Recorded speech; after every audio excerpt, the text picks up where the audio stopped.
नमस्कार दोस्तों, स्वागत है आपका हमारे इस YouTube channel study era by IITian में। हमने जो रैपिड नॉलेज का जो कोर्स स्टार्ट किया था, जो जिसमें current affairs knowledge, current knowledge जो हमने शामिल किया हुआ था, उसको आज हम लोग फिर एक नया वीडियो लेकर आ रहे हैं आपके सामने। और ये जो वीडियो है ये बैंक के नए रूल पर आधारित है। बैंक का नया रूल क्या है?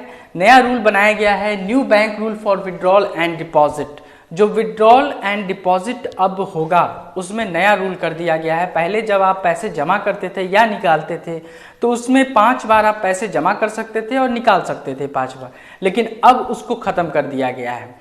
ठीक है, अब उसको 3 बार कर दिया गया है। तो उन सारी चीज़ों को जानेंगे कि ऐसा क्यों किया गया है। हालांकि ये सिर्फ ऐसा नोटिफिकेशन आया था कि एक्स्ट्रा चार्जेस भी लगाए जाएंगे। जो भी एक्स्ट्रा चार्जेस होंगे, बहुत सारे चार्जेस होते हैं, जैसे जितने भी चार्जेस हैं उन पे एक्स्ट्रा चार्जेस लगाए जाएंगे।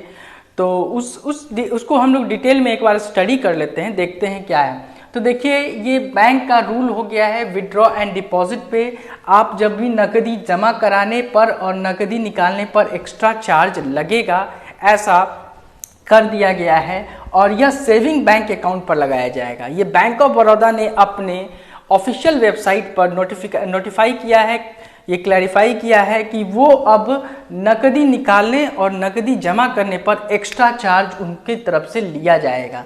एक्स्ट्रा अब किस पे लिया जाएगा? तो सेविंग बैंक अकाउंट पर लिया जाएगा। पहले एटीएम से 5 बार पैसे निकाल सकते थे, लेकिन अब उसमें भी कंडीशन लगा दिया गया है। देखिए, सबसे पहले तो ये समझ लेते हैं कि 3 बार का मामला क्या है। तो अब क्या कर दिया गया है कि आप बैंक में 3 बार जाकर पैसे जमा कर सकते हैं और 3 बार पैसे निकाल सकते हैं। ठीक है, इसके बाद अगर आप जमा करने जाते हैं 3 बार से ज्यादा, यानी कि चौथी बार अगर आप पैसे जमा करने जाते हैं तब आपको एक्स्ट्रा चार्ज देने पड़ेंगे। और चौथी बार अगर आप पैसे निकालने जाते हैं तो भी आपको एक्स्ट्रा चार्ज देने पड़ेंगे। इसका मतलब हो गया कि जब आप अपने खुद के पैसे को जमा करिए या निकालिए तब आपको चार्ज लगेगा। ठीक है, पहले एटीएम से 5 बार पैसे निकाल सकते थे। देखिए, मैंने आपको बताया है कि बैंक ऑफ बड़ौदा ने ऑफिशियली नोटिफाई कर दिया है कि 1 नवंबर 2020 से, देखिए हालांकि ये जो रूल आया है वो अक्टूबर के लास्ट में आया है। ठीक है ना, तो बैंक ऑफ बड़ौदा ने ये नोटिफाई कर दिया है कि 1 नवंबर 2020 से हम ये चार्जेस लगाने वाले हैं। ठीक है, उसने अपने वेबसाइट पे ये क्लैरिफाई कर दिया है। अब देख लीजिए कि डिपॉजिट एंड विड्रॉल का जो चार्जेज है कितना लगेगा, उसको देख लेते हैं। बैंक ऑफ बड़ौदा ने क्या लगाया है, कितना वो एक्स्ट्रा चार्ज लगाने वाले हैं, उसको देख लेते हैं। तो bank of Baroda saving bank account पर मंथली में 3 बार डिपॉजिट एंड 3 बार आप पैसे निकाल सकते हैं। अगर आपके पास बैंक ऑफ बड़ौदा का खाता है, बैंक ऑफ बड़ौदा में आपका अकाउंट है, सेविंग बैंक अकाउंट है, तो वहां पर आप बस 3 बार पैसे जमा कर सकते हैं और 3 बार निकाल सकते हैं।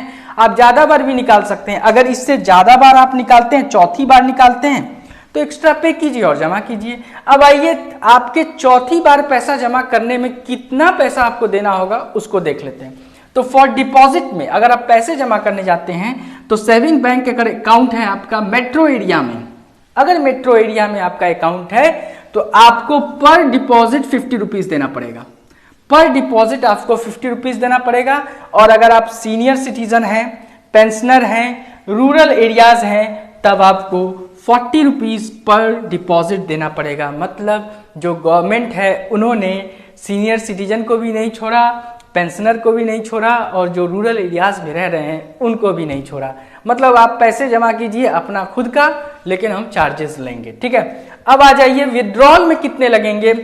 देखिए, मैं आपको बार बार बता रहा हूं कि थ्री ट्रांजैक्शन जो है, यानी कि आप 3 बार डिपॉजिट फ्री भी कर सकते हैं और 3 बार विड्रॉ भी कर सकते हैं। वो फ्री रहेगा, उसमें कोई चार्जेस नहीं लगेगा। लेकिन जैसे ही आप चौथी बार पैसा जमा करते हैं तो ये चार्जेस आपके लगेंगे। और जब आप विड्रॉल करते हैं, पैसा निकालते हैं चौथी बार में, तब आपको देख लीजिए क्या होगा। चौथी बार में आपको 125 रुपीज पर विड्रॉल देना पड़ेगा। कहां पे? मेट्रो एरियाज में। और जब आप सीनियर सिटीजन हैं, पेंशनर हैं या सेमी अर्बन एरियाज में रहते हैं तब आपको 100 रुपीज देना पड़ेगा। तो गवर्नमेंट ने कमाना शुरू कर दिया है, गवर्नमेंट ने अपने खाते को भरना शुरू कर दिया है, कुछ ऐसा ही समझ सकते हैं। और जो करंट अकाउंट है उनके लिए ये शुल्क और भी ज्यादा है। करंट अकाउंट जो है उनके लिए शुल्क और भी ज़्यादा है, क्योंकि करंट अकाउंट मोस्टली बिजनेसेस के होते हैं, बिजनेसमैन के होते हैं, क्योंकि उन्हें उनका जो पैसा होता है वो डेली जमा होता है, उनका कैश में डीलिंग वो ज़्यादा करते हैं, तो उन पे चार्जेस और भी ज़्यादा है ना। अब देख लीजिए कि जो ICICI बैंक है उन्होंने भी एक्स्ट्रा चार्ज लगाने के लिए बात कह दी है कि हम भी एक्स्ट्रा चार्ज लगाएंगे। उन्होंने भी नोटिफाई कर दिया है कि हमें भी एक्स्ट्रा चार्ज लगाना है। देखिए ICICI बैंक में क्या है कि कैश डिपॉजिट के लिए भी मशीन होता है। अगर बहुत सारे जो छोटे दुकानदार होते हैं, छोटे शॉपकीपर होते हैं, वो कैश में डीलिंग करते हैं। छोटे दुकानदार जैसे अपने दुकान सुबह से लेकर शाम तक चलाया 5-6 बजे तक, उसके बाद वो जाते हैं पैसा जमा करने के लिए, कैश पैसा। तो जब पैसा जमा करने जाते हैं तो वो तो बैंकिंग आवर तो ऑफ हो जाता है, तो उसके बाद अगर जमा कराने जाएंगे तो ICICI का कहना है कि अगर आप बैंकिंग आवर के बाद जमा करते हैं तो हम एक्स्ट्रा चार्ज लेंगे। आप जमा करिए, हमें कोई प्रॉब्लम नहीं है, लेकिन हम एक्स्ट्रा चार्ज लेंगे आपसे, ठीक है। तो ठीक है, मेट्रो सिटीज़ जितने बड़े बड़े सिटीज़ हैं वहाँ पे अभी UPI सिस्टम या बहुत सारे जो ऑनलाइन पेमेंट सिस्टम हैं वो स्टार्ट है और चल रहा है बहुत अच्छे से, ठीक है। लेकिन अभी भी जो बहुत जगह पे ऐसे हैं जहाँ पे छोटे छोटे दुकानदार हैं, शॉपकीपर्स हैं, उनके पास ऑनलाइन की सुविधा नहीं है, वो अभी भी कैश में ही डील करते हैं।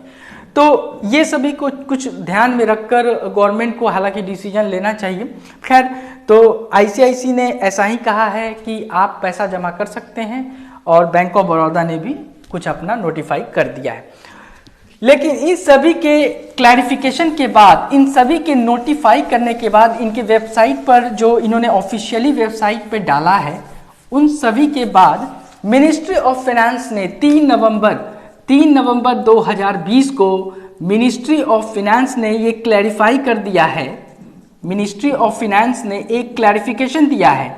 उन्होंने क्लैरिफिकेशन दिया है, बैंक ऑफ बड़ौदा ने जो रूल लाया है उसको क्लैरिफाई करते हुए कहा है कि जितने भी जो ये बेसिक सेविंग बैंक डिपॉजिट होंगे, ठीक है, ये जो बेसिक सेविंग बैंक डिपॉजिट हैं, बैंक डिपॉजिट, ये जो खाते हैं ये टोटल 60 करोड़ है इंडिया में, और इसी 60 करोड़ में जनधन खाता भी है, और ये जनधन खाता 40 करोड़ के आसपास है, ठीक है। ये जनधन खाता 40 करोड़ के आसपास है। तो मिनिस्ट्री ऑफ फाइनेंस ने कहा है कि इस खातों पर, इन सेविंग बैंक अकाउंट और जनधन खाता पे कोई भी शुल्क नहीं लगेगा, ठीक है, कोई भी शुल्क चार्जेस नहीं लगेगा।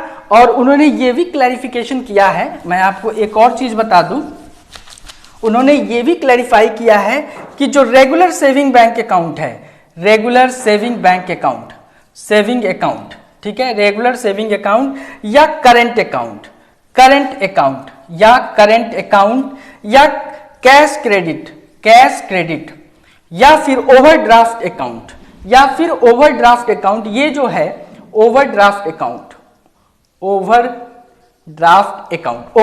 अकाउंट, इन सभी पे कोई शुल्क नहीं लगाया जाएगा, कोई भी चार्जेस नहीं लगाया जाएगा, ऐसा मिनिस्ट्री ऑफ फाइनेंस ने क्लैरिफाई कर दिया है, ठीक है।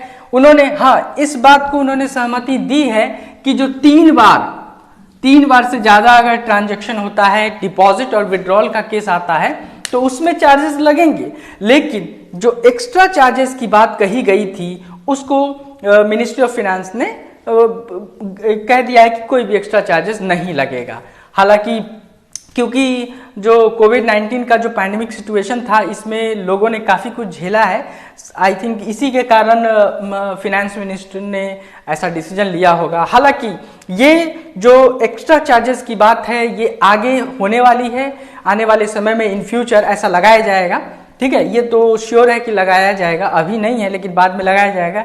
लेकिन मिनिस्ट्री ऑफ फाइनेंस ने एक और बात कही है कि जो जितने भी बैंक है, चाहे वो गवर्नमेंट सेक्टर का बैंक हो या प्राइवेट सेक्टर का बैंक हो, वो सभी बैंक कुछ अपने चार्जेस जो उनके अगर एक्स्ट्रा खर्चे हैं, मेंटेनेंस कॉस्ट जो होता है वो है, तो उनके लिए वो चार्जेज अलग से कर सकते हैं, लेकिन उनका जो चार्ज होना चाहिए वो वाजिब होना चाहिए, वो सही मायने में होना चाहिए, ऐसा उन्होंने कहा है।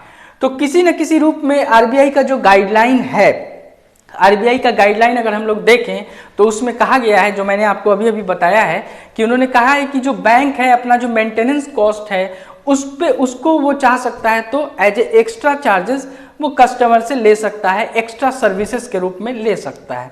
तो ये सारी बातें जो है बैंक रूल में आई हैं, बैंक रूल जो विड्रॉयल एंड डिपॉजिट है इसमें की गई हैं, और आने वाले इन फ्यूचर में और भी रूल होने वाले हैं, ठीक है। क्योंकि आप देख रहे हैं कि बहुत सारे बैंक को मर्ज कर दिया गया है, पैंडेमिक सिचुएशन के दौरान ही अप्रैल में बहुत सारे बैंक को मर्ज कर दिया गया है, तो वो अलग केस है।